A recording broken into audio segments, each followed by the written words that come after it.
오늘은 두 분의 전문가와 함께 이 안보 관련된 이야기들 좀 나눠보도록 하겠습니다. 정대진 아주대 통일연구소 교수, 김영준 국방대학교 안전보장대학원 교수 모시고 방금 전에 발표됐던 청와대 브리핑부터 좀 저희가 좀 짚어봐야 되겠네요. 두 분 어서 오십시오. 네, 안녕하십니까. 안녕하세요. 예. 두 분도 대기하시면서 이제 들으셨고 저희가 이 청와대 발표 내용을 간략하게 좀 전달해 드렸는데요. 일단 가장 먼저 여쭙고 싶은 게 상황이 이렇게 될 거라고 아무도 예상하지 못했을 겁니다. 근데 제가 이제 정 교수께 들어오시면서 여쭤본 질문이 북한 최고 지도자가 이런 사과를 한 적이 있었던 적이 있는가? 그 질문을 먼저 드려봤어요. 기억나시는 게 있으십니까? 뭐 유감 표명을 한 적인데 시차가 굉장히 좀 벌어진 상황에서 뭐 먼저 일이 벌어진 다음에 조금 더 지난 다음에 그 할아버지 김일성 주석 때 이제 68년 1.2.1 사태에 대해서 한참 지난 후에 좌경 맹동주의자들의 소행이었다. 뭐 이제 그렇게 몇 년 지난 뒤에 얘기하고 그리고 또 최고 지도자 박광자 씨 사건 같은 경우에도 당국자의 좀 유감 표명이 바로 있었지만 최고 지도자가 이렇게 직접 나서지는 않았거든요. 근데 어쨌든 지금 최고 지도자의 유감과 사과의 뜻을 통일전선부를 통해서 지금 전달을 신속하게 했습니다. 아마 북측도 상황을 지금 좀 엄중하게 좀 인식을 좀 하고 있는 것 같습니다. 예. 그리고 이거 새롭게 또 나온 내용이라고 봐야 될 것 같은데 이건 지금 통일전선부 명의의 통지문에 따라서 밝혀진 내용이고 서훈 실장이 아까 얘기하는데 최근 남북 정상이 친서를 교환했다. 관계 복원에 기대가 담겨 있는 상황이다. 그러니까 이게 기존에 알려지지 않았던 내용인 건가요, 교수님? 어떻습니까? 예, 사실 뭐 공개적으로 저희가 알려져 있던 내용들은 아니죠. 뭐 뭔가 물밑에서 접촉을 하고 있겠구나라고 예상을 했을 뿐이지 사실 지금 밝혀진 대로 남북 간 정상, 특히 이번 사건 터지고 나서 이런 것들이 오가고 있겠구나라는 예상은 사실 많이 못했던 것이 사실입니다. 북한에서 굉장히 이제 반응이 없을 거라고 대부분 예상을 했고요. 사과는커녕 반응조차 안 할 것이다. 그렇기 때문에 박광자 씨 사건하고 굉장히 차별된 상황이고 굉장히 남북관계 복원에 있어서 난항이 예상된다. 이게 대다수의 의견이었거든요. 그런 면에 있어서는 굉장히 제가 예측 못한 상황들이 많이 있다고 보여집니다. 예, 김 교수님도 이 정도의 내용이 나올 거라고는 예상을 못하셨죠? 예, 저뿐만 아니라 대부분은 무대응을 아마 예상하지 않았을까 싶습니다. 무대응 내지는 혹여 아까 잠깐 정 교수께서 말씀해주신 대로 어떠한 사건 이후에 북한이 유감 표명을 하는 적은 꽤 있어 왔는데 맞습니다. 이렇게 최고 지도자의 언급이 나온 경우, 그러니까 예를 들면 불미스러운 일이 벌어졌다, 남녘동포에 미안하다, 실망감을 준 데 대단히 미안하다. 또한 이런 일이 벌어지지 않도록 대책을 강구하라는 요구를 많이 하지 않았습니까? 기존에 있었던 사건에서도 대부분 그랬는데요. 그런 대책까지 마련하겠다라고 밝히는 경우도 이것도 이례적인 것이죠. 굉장히 이례적이죠. 저희가 이제 뭐 오늘 같이 오신 교수님께서 더 잘 아시겠지만 북한에서는 어떤 최고 지도자, 최고 존엄의 어떤 랭귀지죠. 단어 사용에서 굉장히 많은 고민을 하고 그런 것들 전달하거든요. 지금 저희가 더 자세히 봐야 되겠지만 김정은 위원장의 메시지는 기존에 볼 수 없었던 굉장히 사과의 뜻, 그리고 남측 입장에서 어떤 공감 능력을 살려서 굉장히 불쾌하거나 분노할 만한 일들을 좀 다독이려는 듯한 굉장한 진실성들이 좀 보여지고 있는 부분이죠. 절대 일어나서는 안 될 일들이 일어났지만 김정은 위원장의 어떤 이런 언어 사용이라든가 이런 것도 굉장히 북한 지난 70여 년의 역사를 봤을 때 우리가 수많은 도발이 있었지만 굉장히 이례적이고 김정은 위원장이라는 새로운 지도자가 어떤 식으로 문제를 해결해 나가는 방식, 전략적 커뮤니케이션을 어떤 식으로 앞으로 할 것인가에 대한 굉장히 좋은 표본이 되는 것 같습니다. 지금 굉장히 많은 분들께서 관심을 갖고 지금 지켜보시고 해석들을 내놓으실 텐데요. 아주 굉장히 이례적인 건 확실한 것 같습니다. 예, 알겠습니다. 뭐 제가 잠깐 언급했는데 최근에 남북 정상의 친서 교환도 있었고, 그러니까 관계 복원에 기대가 담겨 있는 그런 상황에서 이런 사태가 벌어짐에 대해 김정은 북한 국무위원장이 미안하게 생각한다, 그러니까 사과를 한 게 됐는데 요목조목 저희가 좀 뜯어보면 굉장히 세부적으로 내용을 발표했습니다. 그 배경은 뭐라고 봐야 될까요, 교수님? 지금 자신들도 자신들 기준 매뉴얼대로 했다. 매뉴얼대로? 예. 우리가 북측 입장에서 봤을 때 이게 굉장히 좀 뭐 반인륜적인 행위를 한 게 아니라 자기들 매뉴얼대로 했다라고 하지만 그 내용들 매뉴얼을 봐도 사실 좀 잘 이해는 안 됩니다. 예를 들면 어떤 부분입니까? 그러니까 뭐 그 영해에서 신분 확인을 요구했는데 얼버무리고 나서 단속 명령에도 불구하고 도망가려고 해서 공포탄을 쏘고 도주할 듯한 상황이 돼서 40-50m 거리에서 행동 준칙에 따라 10여 발 총탄을 사격했다라고 예. 하는 거예요. 비무장 민간인이었어요. 그렇죠. 그냥 부유물을 붙잡고 있는 구명조끼 입고 그런 상황에 대해서 이게 뭐 무장 공격의 가능성이 지금 현저히 낮아 보이는 상황이죠. 그 누가 예. 아무리 100번 1000번 양보하다 하더라도 예, 예. 그런 상황에서 자신들의 매뉴얼이라고 해가지고 거기에 따라 10여 발의 총탄을 사격했다. 그리고 이제 사살된 것으로 판단해서 규정에 따라 해상에서 소각했다. 예. 이거는 어느 나라 규정에도 이게 잘 보지 못하던 겁니다. 그러니까 사살된 것으로 판단했다 하더라도 예. 이게 사람이 죽었으면은 예. 그 사람이 이제 신원 어디서 왔는지 정확하게 진상 조사를 좀 해서 예. 그게 이제 그 해당 국가로 돌려 보내든지 예. 아니면 그 해당 국가에 통보를 하고 거기서 이제 뭐 화장이나 소각 절차를 하든지 해야 되는 건데 예. 즉각 소각을 했다라고 하는 거 이런 거 매뉴얼이 있어서 했다라기보다도 예. 아마도 좀 상황을 좀 설명하기 위해서 좀 급하게 논리를 조금 만든 것 같다라고 생각이 됩니다. 방점을 찍은 건 미안하다라고 하는 건데 예.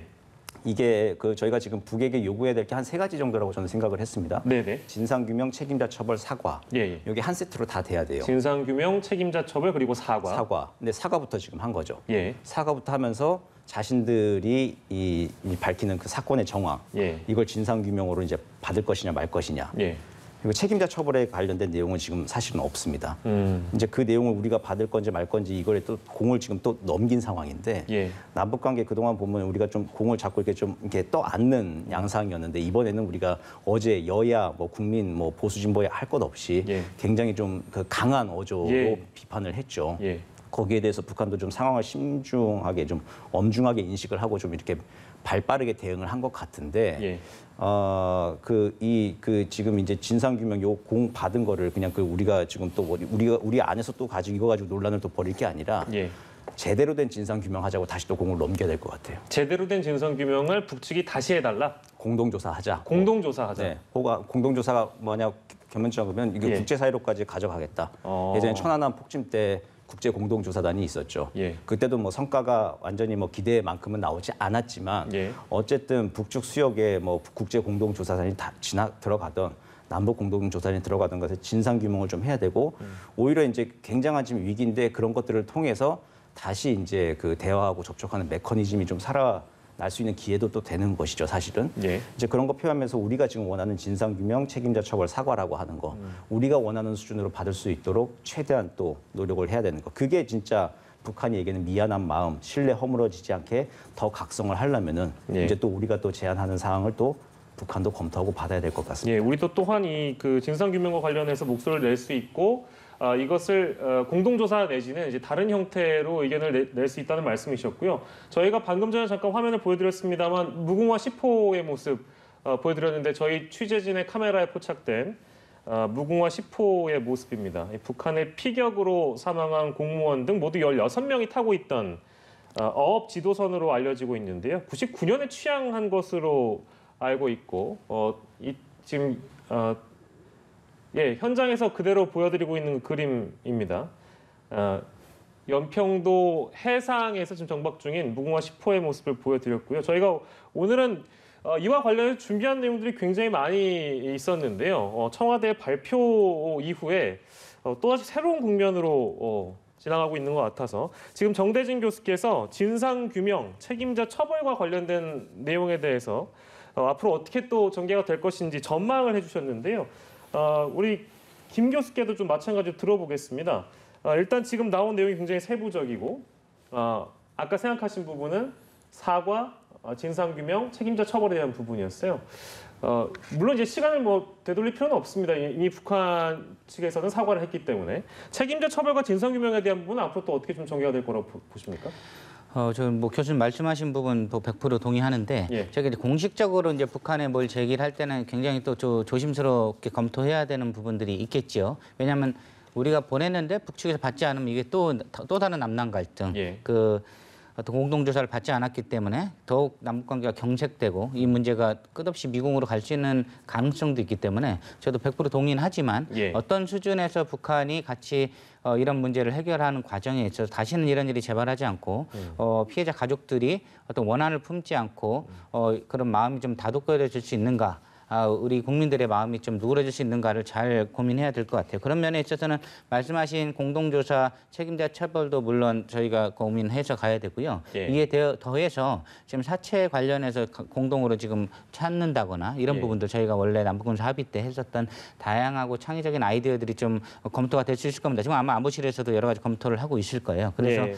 이 문제가 또 다른 남남 갈등으로 인해서 가족들이 결국 문제를 해결하지 못하고 피 맺힌 한으로 가는 것보다는 예. 다시는 재발 방지가 없고 교수님께서 말씀하신 그런 사과들 받아들일 수 있는 여건 조성 그리고 북한이 어떻게 수용해서 같이 이 문제를 지금 김정 위원장의 진정성들이 많이 보이는 부분들이 또 있거든요. 예. 뭐 우리 국방부를 비난한 부분들도 분명히 있죠. 하지만 자기들이 이제 내부에 이런 일들이 다시는 벌어지지 않도록 모든 과정을 다시 체계를 세우도록 하겠다. 예. 재발 방지 관련한 내용들을 굉장히 구체적으로 썼거든요. 예. 그리고 지금 방금 하셨지만 굉장히 구체적으로 시간대별로 본인들이 사건에 대해서 설명을 하고 있어요. 본인들이 보고받은 바는 이와 같다라고. 예. 이것도 지금 굉장히 다른 태도죠. 어떻게 북한에서 이런 식으로 우리한테 설명을 해본 적은 크게 많지 않았거든요. 이런 면들에 있어서는 북한이 뭔가 새로운 예. 사과에 관한 의지를 보였기 때문에 제가 이런 부분들을 받고 또 교수님 말씀하신 그런 책임자 처벌이라는 이런 것도 무리하지 않는 선에서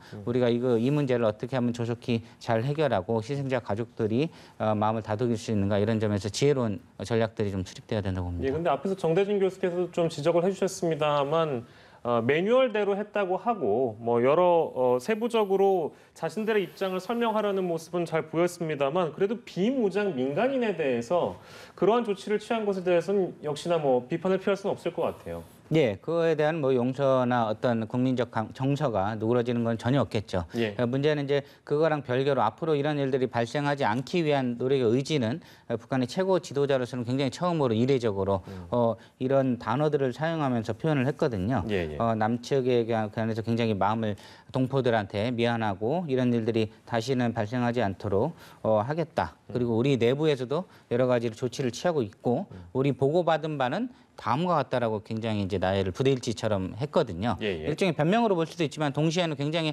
본인들 나름에는 북한 컨텍스트 안에서 투명성을 좀 보이려고 하는 부분이 김정일, 김일성 시대와는 다른 리더십을 보이고 있고 예. 우리가 그런 면들까지 싸잡아서 이거는 다 필요 없고 우리는 바로 전쟁 준비를 해야 된다 이런 식으로 갈 필요는 없는 것이죠. 그렇기 때문에 저희가 이런 부분들을 받은 상태에서 여러 가지 좀 다양한 측면을 잘 고려해야 되는 것 같습니다. 말씀하신 대로 비문장 민간인을 쏘는 건 전 세계적으로 용인될 수 없는 최악의 만행임에도 불구하고 지금 우리가 이 사건을 어떻게 국민정서상으로 잘 풀어갈 수 있는지는 여러 가지 방안들이 있을 겁니다. 예, 쏜 것을 넘어서 시신까지 훼손한 부분도 북한에 대한 비판은 뭐 여전한 것 같습니다. 예, 청와대 브리핑 내용 저희가 요목조목 분석을 해보고 있는데요. 가장 중요한 것을 놓칠 뻔했습니다. 잠시 좀 읽어드리겠습니다. 우리 군인들은 불법 침입자가 사살된 것으로 판단했으며 침입자가 타고 있던 부유물은 국가 비상 방역 규정에 따라 해상 현지에서 소각했다. 즉 지금 현재 우리 한국에서 보도되고 있는 내용은 시신을 훼손했다. 이 내용이잖아요. 그렇죠. 근데 지금 북측은 이것을 부인하고 있는 거라고 봐야 될 것 같습니다. 교수님, 어떻게 보셨어요? 예, 그렇습니다. 온 통지문 지금 앵커께서 읽어주신 거 바로 앞에 또 중요한 대목이 있는데 사격 후 아무런 움직임도 소리도 없어 10여 미터 접근해 확인 수색했으나 정체불명 침입자는 부유물 위에 없었으며 많은 양의 혈흔이 확인됐다고 합니다. 그냥 혈흔이 확인되고 이제 사격 이후에 그 시신은 없어졌다라고 지금 북한은 주장을 좀 하고 있는 거죠. 여기서 북은 이제 시신을 훼손한 게 아니라 부유물을 국가 비상 방역 규정에 따라서 이제 소각한 것이고 시신을 훼손한 건 아니다라고 하는 겁니다. 이제 이게 쟁점 사항이 되는 것이죠.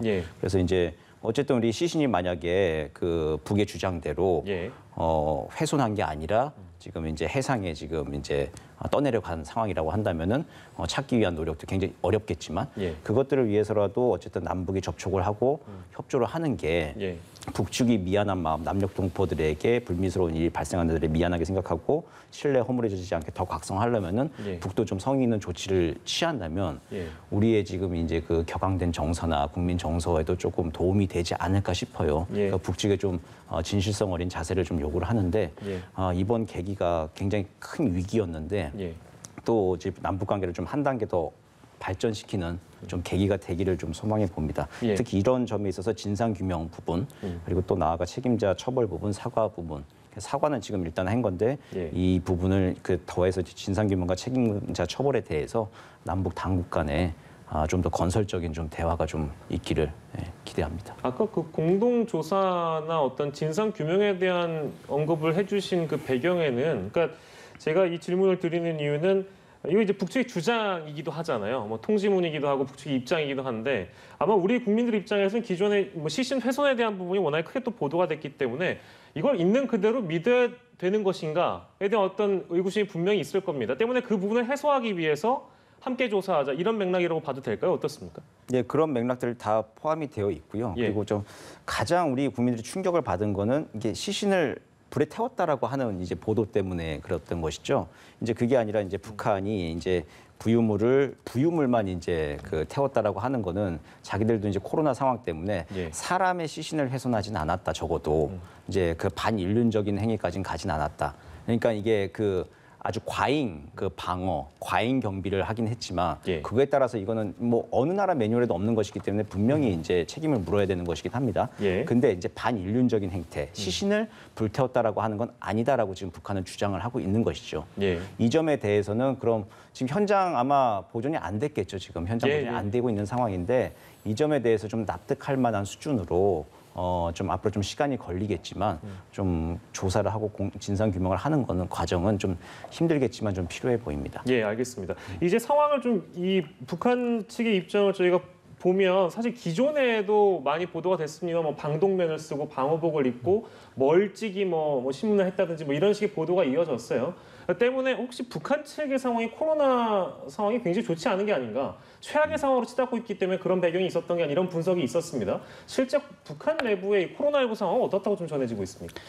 우리가 뭐 정확하게 다 판단을 할 수는 없지만 최근에 이제 뭐 우리보다 미군이 정보를 여러 가지로 입수를 많이 한다고 봤을 때 에브림스 사령관이 중국조차도 국경지대에서 사살을 명령한 거를 본인이 얘기를 공개적으로 했습니다. 그 이후에 우리가 알고 있는 건 2달 전에 그렇죠. 개성의 월북제와 관련해서 제대로 대처 못한 군을 처벌을 했다고 알려져 있지요. 이런 면에서 봤을 때는 우리가 해군사령부인지 김정은 위원장인지 사살을 지시한 게 누군지는 영원히 미스터리에 빠지겠지만 그런 면에서도 굉장히 기계적으로 반응한 부분도 일부 있을 수 있겠다. 사실 저희가 이제 군생활 다 해보면 알잖아요. 그때 본인이 어떤 행동을 취했을 때 본인이 가장 처벌 수위가 적은지를 판단하거든요. 사람이기 때문에. 뭐 그 병사 판단은 아닐 거고 그 사령관이라든가 그 위에 지도부가 만약 김정은 위원장이 아닌 판단을 했다고 했을 때는 본인이 이 사람을 살려뒀을 때보다는 죽였을 때 본인의 처벌 수위가 낮다. 최근에 2달 사이에 또 만약 총살당하고 처형당했을 수도 있잖아요. 그럼 본인들이 할 수 있을 때는 가장 현명한 판단을 하게 되는 겁니다. 이런 것들을 봤을 때 김정은 위원장이 명령을 내렸으면 모르겠는데 그렇지 않다면 코로나로 인해서 북한 내 군기가 얼마나 강화된 상황인지는 우리가 쉽게 연출을 할 수 있고 그럼에도 불구하고 정 교수님께서 말씀하시듯이 절대로 일어나서는 안 되는 상황이 지금 일어난 거거든요. 그렇기 때문에 우리가 조금 박원장 씨 때문에 늦긴 하지만 이런 언어의 사용이나 이런 걸 봤을 때는 굉장히 깊은 어떤 공감 능력을 그래도 보여주려고 하는 북측이 위원장의 어떤 서신이 온 것 같고요. 우리 쪽에서는 아까 말씀하셨듯이 거의 뭐 한 달 정도 사이에 친서가 왔다 갔다 하고 있는 점이 있었기 때문에 공개는 할 수 없었지만 우리 청와대라든가 국방부라든가 이런 관계 부처들이 생각보다 더 강하게 대처하지 못했던 게 아닌가라는 어떤 해석들을 결과론적으로 지금은 좀 해볼 수 있는 것이죠. 저희가 이런 추이들을 좀 종합적으로 좀 볼 필요는 있겠습니다. 예, 알겠습니다. 오늘 두 분 말씀을 여기서 좀 정리하도록 하겠습니다. 정대진 아주대 통일연구소 교수 그리고 김영준 국방대학교 안전보장대학원 교수와 이 시간 함께했습니다. 두 분 고맙습니다. 네, 감사합니다.